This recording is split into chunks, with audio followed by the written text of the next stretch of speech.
I only like natural purebred sugar. This is one of the best things about being a teacher. You guys, this is crazy. I can't even carry this to my car. Okay everyone, so before I talk about why I love being a teacher and the best parts about being a teacher, I am at urgent care to deliver some treats for the doctor and the nurses because yesterday I was in urgent care for 8 hours and they were so nice to me. They were so sweet, and so I brought them something just to say thank you. Yay! Groceries arrived. You guys, I order from them twice a week and I eat everything all the time. Tomorrow I'm gonna make pot roast for the first time. I got this new anthropology candle from a student and I wish you could smell it. I'm on winter break and I just took a 2-hour nap. That's how I started. The best thing about being a teacher, on the day that I am going on winter break, I wanted to record this video not only for you, but for me too, because I know for a fact that when winter break is over, I'm going to be really sad Sunday night and I get this weird looming depression over me of I don't want to go back to work. I love being on break and I need a reminder of why I do what I do. So this is not only for you but for me too. So I was at urgent care yesterday and I was really sad because yesterday was my last full academic day with my students, and then today we just had fun and I really wanted to be there for them for their math test, but yeah, things happened. If you saw on my Instagram, this is what I had. Okay, so let me just start off by saying, of course, one of the best things about being a teacher is the breaks. I have 2 weeks of winter break. I used to have 2 weeks of spring break, but now we cut it to 1 week of spring break, and then I get out in the first week of June. So then in June, I have 2 months off, and it's paid. My salary is cut into 12 months rather than 10 months, which some public school teachers, they have it split for 10, which means they don't get paid over the summer. Well, for me, at least I still get paychecks over the summer, so it's great.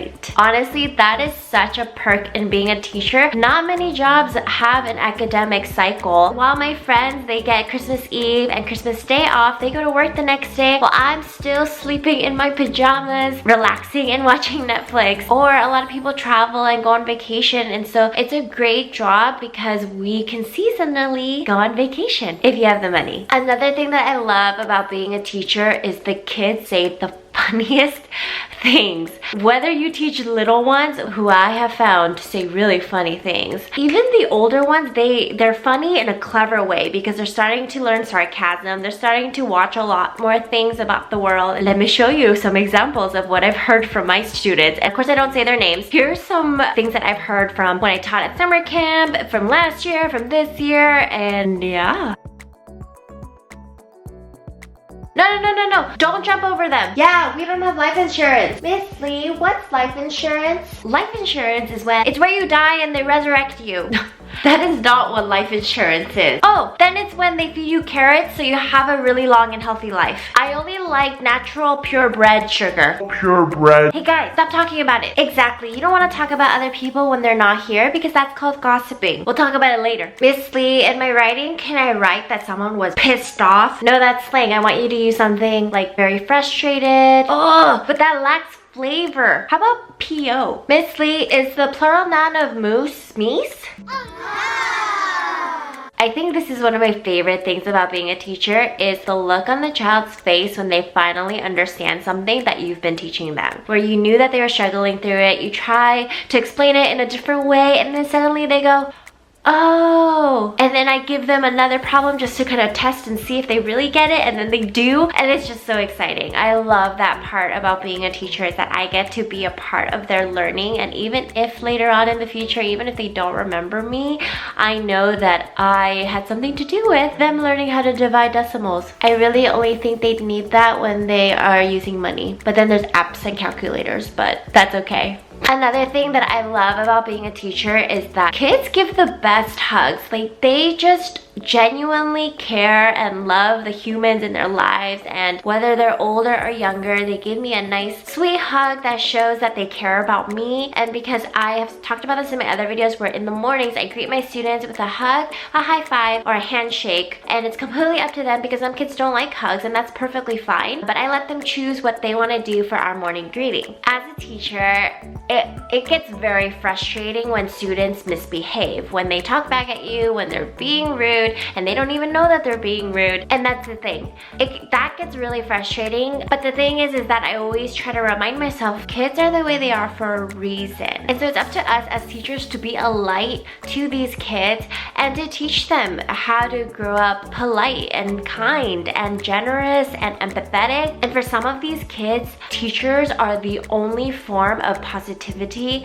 and only form of positive encouragement that they get during the day, because we don't know what their family life is like. And I know some parents who are amazing and they positively encourage their students all the time too, but for some kids they don't have that. And so teachers, we may be the only source of positive light in their lives, and so we need to remember we have to show that. And even if you don't click completely with this student, that's okay. We don't need to take it personally, but just know that eventually they will learn. Another thing I love about being a teacher is that you are not alone in your frustrations. I joined a teacher group on Facebook where it has thousands and thousands of upper elementary educators just posting about their frustrations, about their day, about funny things that have happened, and it just goes to show you're not alone. On Instagram, on YouTube, of course, you might see so many teachers out there, and it's been such a joy to join this teaching community. Social media can be great in that sense, where we share our crafts, we share our worksheets, and it's just a great place to know you are not alone. There are so many teachers in the world. There are people who have gone before you. There are people that will come after you, not like chasing you,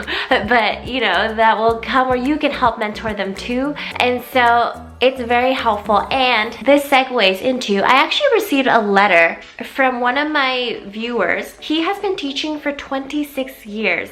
I am on my second year. So he has been teaching 13 times longer than I have. So I just wanted to share his words of wisdom to you as a veteran teacher while I am a beginner teacher. He has great penmanship, great cursive, and I wanted to share this one part that he told me about. The key is finding the time to focus on what went well during the day and trying not to spend too much time on what was difficult. That was the advice that my third grade teacher gave to me back in 1992, and it has been helpful. By the way, it takes you 3 years to get used to your job, and you burn out a bit in your 5th year. Now, this does not mean that you cannot recover from this burnout. You will have to find the time to take a trip or do something that will take your mind off of the job for a bit. You will tend to go through these particular burnout phases every 5 years, but it is how you manage them that will make all of the difference. After 26 years in the profession, you realize that children want to feel accepted and valued for what they can do. My other coworker also told me it takes about 3 years for you to get used to it, and so this is my second year, and there have been times where I was like, what am I doing?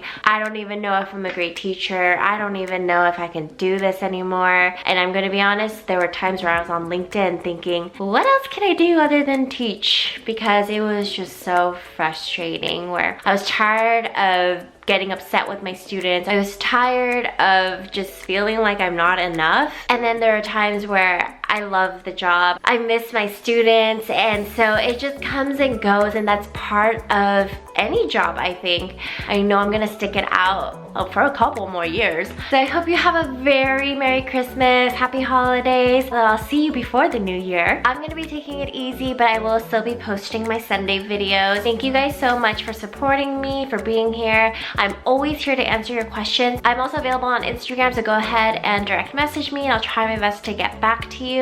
Yeah, if you like what you see, please like and subscribe, and I'll see you later.